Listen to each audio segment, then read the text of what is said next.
बिस्मिल्लाहिर्रहमानिर्रहीम। अस्सलामु अलैकुम। उमर ऑनलाइन एकेडमी में खुशामदीद सरफरीद के साथ। आज हमारा टॉपिक है टाइप्स ऑफ इमोशन।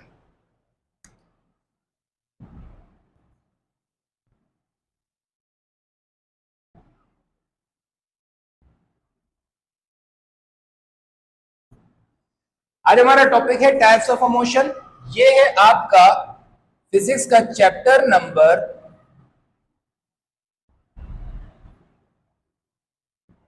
2 क्लास 9 का।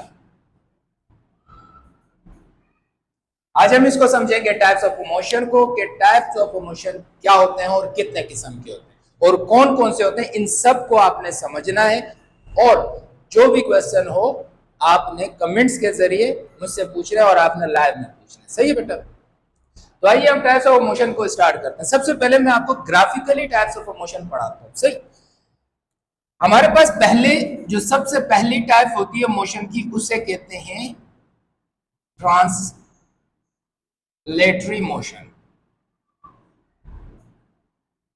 सही।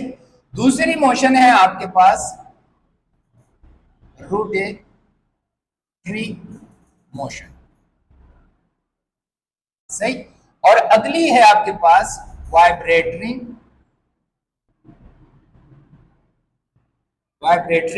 मोशन। सही। ये तीन टाइप्स के motion, translatory motion, rotatory motion, vibratory motion. सही। अब ट्रांसलेटरी मोशन क्या चीज है, सबसे पहले हम इसको समझते हैं। ट्रांसलेटरी मोशन, कोई भी जिस्म, कोई भी बॉडी अगर आपके पास चाहे स्ट्रेट लाइन में हरकत करे या चाहे एडी टेढ़ी लाइन में हरकत करे, तो इसे हम ट्रांसलेटरी मोशन कहते हैं। लेकिन इसकी मिसाल आपने कैसे समझनी है, जरा और से देखिए। ये मेरे पास एक पाथ है, जैसे मेरा हाथ है। सही, और से देखिए। ये हमारे पास एक बॉडी है। सही। इस बॉडी को जब हम यहां रखते हैं तो ये बॉडी दो तरीके से मोशन करती है। एक तो ये बॉडी इस तरह रोटेट होती है। सही, इस तरह रोटेट होके जाती है। ये ट्रांसलेटरी मोशन नहीं है। ट्रांसलेटरी मोशन में रोटेटिंग नहीं होगी। ट्रांसलेटरी मोशन में जब आपकी जिस्म के सारे पॉइंट एक ही सीधे रास्ते पर या आड़े टेढ़े रास्ते पर जाते हैं। जैसे मिसाल के तौर पर ट्रेन गाड़ी होती है हमारी। अब जो ट्रेन गाड़ी होती है, ट्रेन रेलगाड़ी, उसमें आपने देखा होगा उसके साथ बहुत सारे डब्बे लगे हुए होते हैं। तो वो डब्बों को एक साथ ही एक पॉइंट से दूसरे पॉइंट तक लेके जाते। तो ये मोशन क्या कहलाएगी? Translatory motion. इसी तरह ट्रांसलेटरी मोशन स्ट्रेट भी हो सकती है और आड़ी टेढ़ी भी हो सकती है। अभी गौर से समझो, बाद में लिखना। सही। अब उसके बाद इसी ट्रांसलेटरी मोशन को तीन मोशन में डिवाइड किया गया, तीन हिस्सों में, जो मैं आपको एक एक करके अभी बताता हूं। पहला है मेरे बेटे लीनियर मोशन।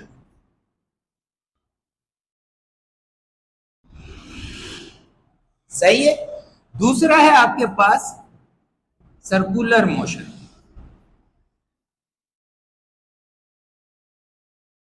और तीसरा है आपके पास रैंडम मोशन।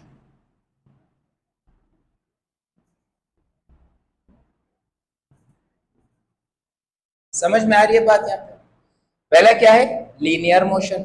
दूसरा क्या है? Circular motion. तीसरा क्या है? Random motion. ये जो तीन टाइप्स होती हैं, ये ट्रांसलेटरी मोशन की मिसाल है। समझ में आई बात है? अब लीनियर मोशन, कोई भी ऑब्जेक्ट, कोई भी जिस्म जब आपके पास इस तरह स्ट्रेट लाइन में जाती हो, सीधी लाइन में, तो इसको हम क्या कहेंगे? लीनियर मोशन कहेंगे। समझ आ रही है बात यहां तक? कोई मसला तो नहीं? तो अगर आपसे पूछा जाए कि ट्रांसलेटरी मोशन और लीनियर मोशन में क्या फर्क है, अगर कोई एमसीक्यूज आ जाता है, तो आप कह सकते हैं कि ट्रांसलेटरी मोशन सीधे स्ट्रेट लाइन में भी जा सकती है और एडी टेढ़ी पॉइंट में भी जा सकती है। लेकिन ट्रांसलेटरी मोशन की तारीफ यह होगी कि जिस्म के सारे पॉइंट एक हिस्से से दूसरे हिस्से तक पहुंचे। और लीनियर मोशन क्या होती है? वो एक सीधे लाइन में जाते हो। समझ में आ गई? इसकी मिसाल में आप ट्रेन की मिसाल देंगे और इसकी मिसाल में आप कोई भी गाड़ी की मिसाल दें जो एक स्ट्रेट रोड पर हरकत करती है। और लीनियर मोशन जो है वो ट्रांसलेटरी मोशन की एक किस्म है। सही है। यानी ट्रांसलेटरी मोशन का टाइप क्या है? Linear motion. लीनियर मोशन कभी ट्रांसलेटरी मोशन नहीं हो सकती, क्योंकि लीनियर मोशन हमेशा स्ट्रेट लाइन में होती है, और ट्रांसलेटरी मोशन स्ट्रेट लाइन में भी होती है, इस तरह कर्व लाइनों में भी हो सकती है। तो फर्क समझ में आया? हम अभी इसकी तारीफें लिखेंगे, पहले समझे। Circular motion. सर्कुलर मोशन बेटा, कोई भी बॉडी यू सर्कल के गिर्द घूम रही हो, इस सर्कल पे। अब आपके पास ये बॉडी है, फॉर एग्जाम्पल, सही, ये बॉडी इस बाउंड्री के गिर्द घूम रही है, ये यू आ रहा है स्ट्रेट, सही, यू घूम रहा है सर्कल पर, यू घूम रही, तो इसको क्या कहेंगे? Circular motion. अब समझ में आई बात? यानी कोई भी बॉडी सर्कल के अंदर यू घूमे तो इसे हम क्या कहते हैं? सर्कुलर मोशन कहते हैं। प्रैक्टिकली भी मैं अभी आपको ये सारे मोशन बताऊंगा एक एक। उसके बाद है अगला हमारे पास ट्रांसलेटरी मोशन की टाइप से रैंडम मोशन। रैंडम मोशन में क्या होती है? कोई भी ऑब्जेक्ट जो अचानक अपने डायरेक्शन को चेंज कर दे। देखो अभी यहां से यू जा रहा था, उसने डायरेक्शन चेंज कर दी, यू फिर डायरेक्शन चेंज कर दी, यू आया, फिर यू, फिर इस तरह। जैसे मिसाल के तौर पर कोई तितली, बटरफ्लाई जो हवा में उड़ती है, एकदम अपनी डायरेक्शन को चेंज करते हैं, जैसे हवा के जर्रात होते हैं। हवा के जर्रात देखे, सही है, इसको हम क्या कहते हैं? रैंडम मोशन कहते हैं। या इसी तरह पानी का जो बहाव होता है, जैसे पानी जाता है एकदम अपना रास्ता चेंज कर देता है, तो ये सारी किसकी एग्जांपल है? रैंडम मोशन की एग्जांपल है। अच्छा, रैंडम मोशन को एक और नाम भी देते हैं, जिसे हम कहते हैं ब्राउनियन मोशन। ये भी फिजिक्स की एक मोशन है।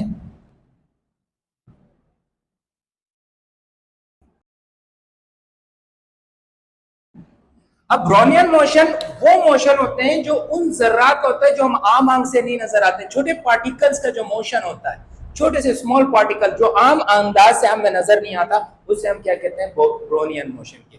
तो ब्राउनियन मोशन भी आपके पास रैंडम मोशन कहला सकती है। तो यहां तक बात समझ में आ गई? ये तीनों तारीफें समझ में आ गई? कोई मसला तो नहीं है ना? इसके बाद हमारे पास रोटेटरी मोशन, सही है। अब रोटेटरी मोशन, आपने देखा होगा कोई भी जिस्म, जैसे मैं आपको एक मिसाल देता हूं, ये क्या है? एक सुआ है, और से देखो, इस सुए को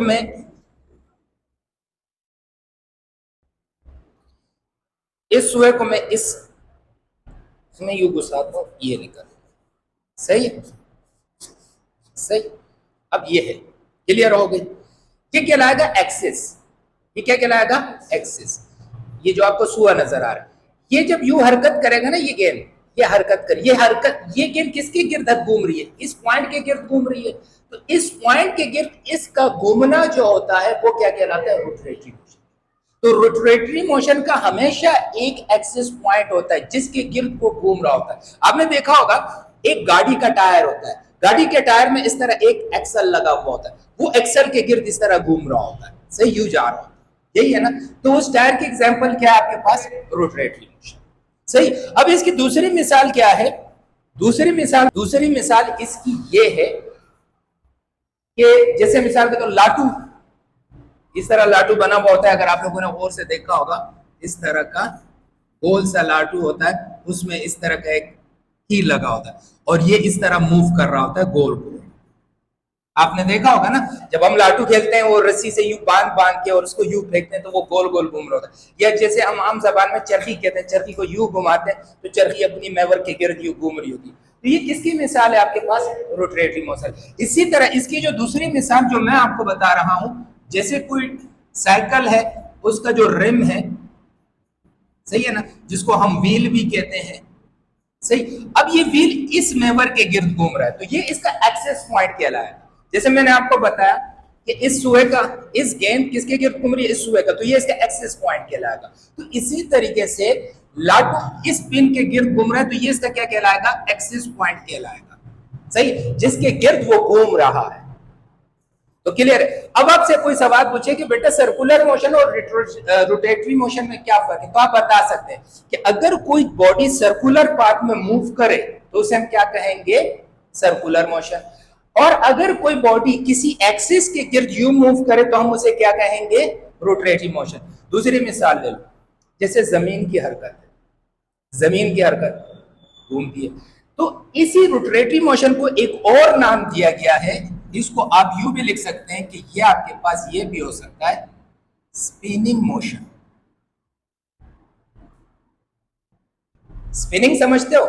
स्पिनिंग कहते हैं जैसे लाटू अपनी जगह घूम रहा है, जैसे पंखा कंप्लीटली अपनी जगह गिर्द घूम रहा होता है, स्पिन कर रहा है ना, स्पिन कर रहा है, जैसे हम कहते हैं कि स्पिनर है, अब स्पिनर का गेज यू घूम रहा होता है अपने मेवर के गिर्द, समझ में आ गई? तो इसको स्पिनिंग मोशन भी कह सकते हैं। यहां तक बात समझ में आ गई? कोई मसला तो नहीं है ना?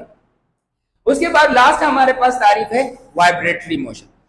आपने बेटा पिंडोलम देखा होगा, एक झूला देते हैं, सही है? अब ये झूला है हमारे पास, समझ लो, सही है? इसके गिर्द यहां गेंद है, अभी मैं प्रैक्टिकल करके भी आपको बताऊं।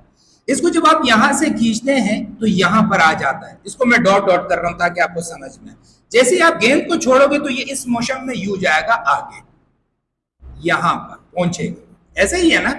जब यहां पर पहुंचेगा वो एक हद तक पहुंचेगा, फिर उसके बाद वापस यू आएगा, तो ये इस तरह आगे पीछे हरकत करता है, तो इसको कहते हैं हम लोग बैक एंड फोर्थ मोशन, सही है? इसको आप उर्दू में लिख सकते हैं कि आगे और पीछे, सही, आगे और पीछे वाली हरकत। इसकी मिसाल यूं ले लो, एक किस्म के गुब्बारे आते हैं जिसमें हम एक रबड़ बैंड लगाते हैं और उसको यूं यूं खेलते हैं, वो ऊपर नीचे जाते हैं, सही? तो वो देखो ऊपर नीचे हरकत कर रहे हैं, तो वो भी वाइब्रेटरी मोशन की मिसाल, सही? इसी वाइब्रेटरी मोशन को आप ऑसिलेटरी मोशन भी कह सकते हैं। क्या कह सकते हैं?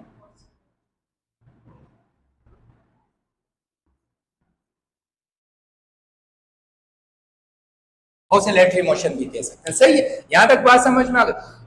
तो ये हमारे पास सारी मोशन के टाइप समझ में आ गए, कोई मसला तो नहीं है, कोई प्रॉब्लम? अब हम इसकी डेफिनेशंस लिखते हैं। Such a motion of body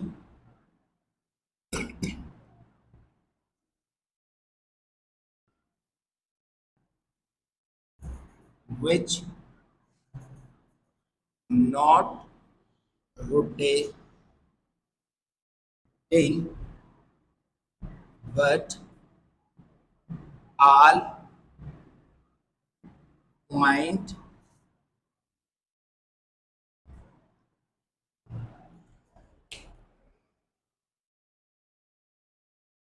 you लिखो but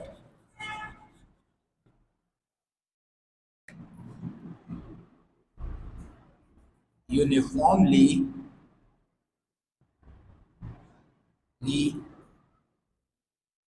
move from one point to other is called rotatory motion, sorry, translatory motion,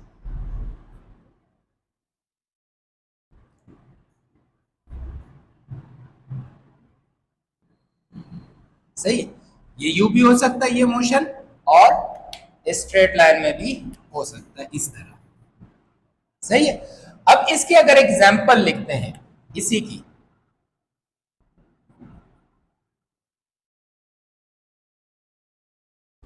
हम इसकी एग्जाम्पल लिखते हैं,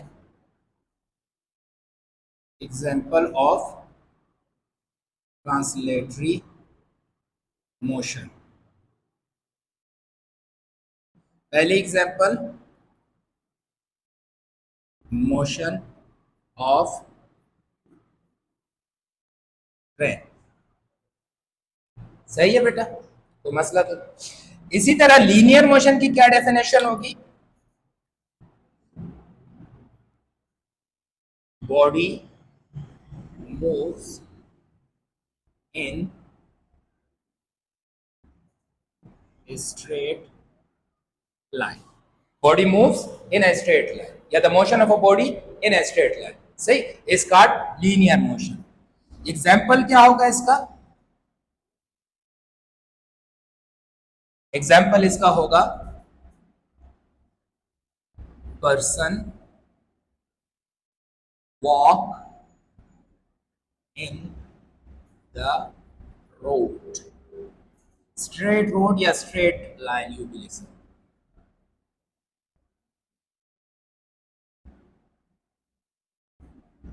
समझ में आ गई बात? सर्कुलर मोशन की क्या डेफिनेशन होगी?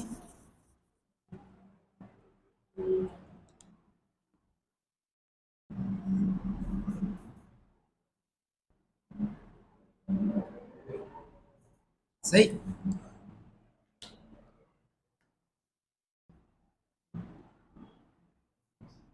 Body moves in circular path, सही है, किसी भी सर्कुलर पाथ में हो, सही है। क्लियर हो गई बात? Like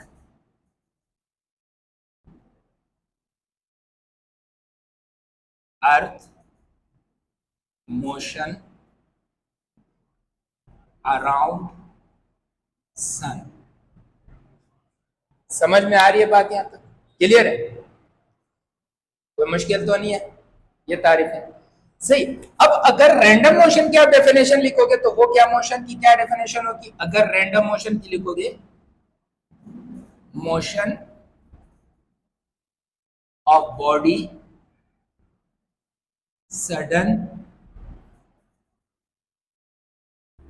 suddenly change its direction, सही है। For example, particle in air motion. समझ में आ रही बात? तो ये सारों की तारीफें आपको यहां तक बात समझ में आ रही, क्लियर है? अब हमारे पास रोटेटरी मोशन की डेफिनेशन अगर हम लिखते हैं,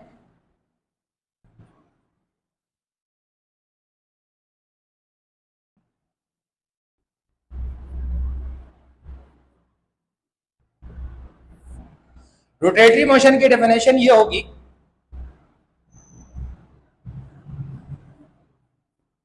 a body moves around fixed axis is called rotatory motion,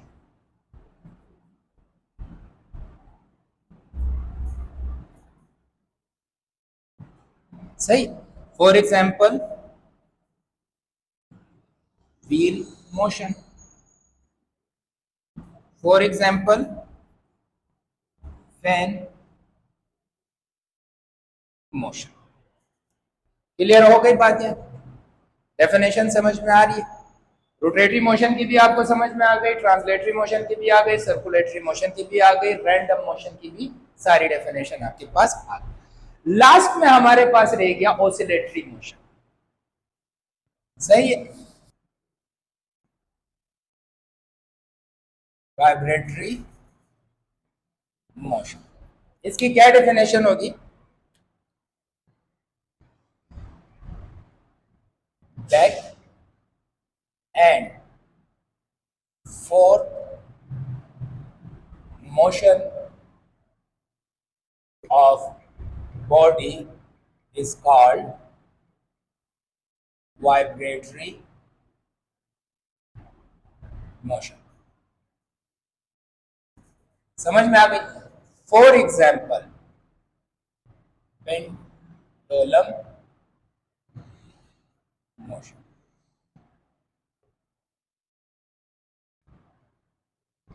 सही है।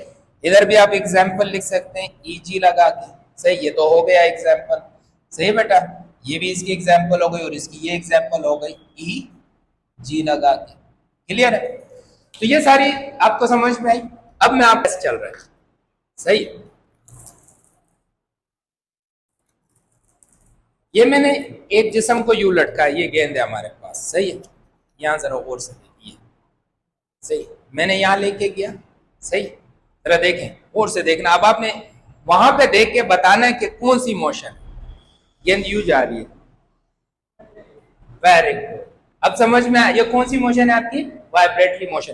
क्योंकि ये मोशन यू जा रही है, यू वापस यू आ रही है, फिर यू जा रही है, तो ये बैक एंड फोर्थ है, सही। अच्छा, ये ऊपर नीचे भी हो सकती है, जैसे आप यू कर रहे हैं, ये मोशन इस तरह भी हो सकती है, ऊपर नीचे। गेंद की मोशन क्या है? ये भी वाइब्रेटरी मोशन, सही है। अगर ऊपर नीचे हो, अगर यू सीधी चली जाए तो इसको लीनियर मोशन भी कह सकते। अब ये आपके पास एक लाइन है, सही, ये लाइन है। अब इस लाइन में यू समझ लो ये तार जो है ये आपके पास एक लाइन है, सही। अब इस तार में ये मोशन यू हरकत कर रही है, ये कौन सी मोशन होगी? सीधे तार में हरकत कर रही है, तो ये कौन सी मोशन होगी? लीनियर मोशन होगी, क्योंकि ये स्ट्रेट लाइन में हरकत कर रही है। लेकिन अगर ये तार को, ये तार आप पकड़े, वेरी गुड, अब ये यू कर्व नुमा बना, स्ट्रेट लाइन नहीं बना, समझ लो यू कर, ये यहां पे फंसा दें ताकि आपको टेंशन हो। अब ये देखो ये कर्व बना, अब ये यू हरकत कर रही है, पहले यू जा रहा है फिर इसके बाद ऊपर जा रहा है, तो ये कौन सी मोशन होगी? Translatory motion, very good. अब इसी गेंद को आपने यू पकड़ा, सही है, ये यहां पर यू समझ लो, ये अब क्या बना रहा है? Circular motion. सर क्लियर हो गई बात यहां तक? लेकिन अगर इसकी रोटेटरी मोशन करेंगे तो ये इस तरह हरकत करेगा अपने गेंद, तो सही है। तो प्रैक्टिकली भी आपको समझा दिया, आपने मुझे टेस्ट में बता दिया, सही है। और ये सारी डेफिनेशन भी हो गई मोशन की, ये फिगर के साथ ये तमाम चीजें आप बना लीजिएगा, सही है। सबकी एक एक करके तारीफ, सही है इंशाल्लाह। तो बेटा आप लोगों को समझ में आया? लिख लें। अब हम मिलते हैं इंशाल्लाह ताला दूसरी वीडियो में, जिसमें हम आपको डिस्टेंस और डिस्प्लेसमेंट के बारे में बताएंगे, सही है। और उसको हम डिटेल से पढ़ेंगे इंशाल्लाह कि डिस्टेंस और डिस्प्लेसमेंट कौन सी क्वांटिटीज हैं, इनके यूनिट क्या है, इनके फार्मूले क्या है, सही है इंशाल्लाह। और ये स्केलर क्वांटिटी है या वेक्टर क्वांटिटी, तो ये भी स्टार्ट करेंगे, और वेक्टर और स्केलर क्या होता है इसके बारे में पढ़ेंगे। अस्सलाम वालेकुम।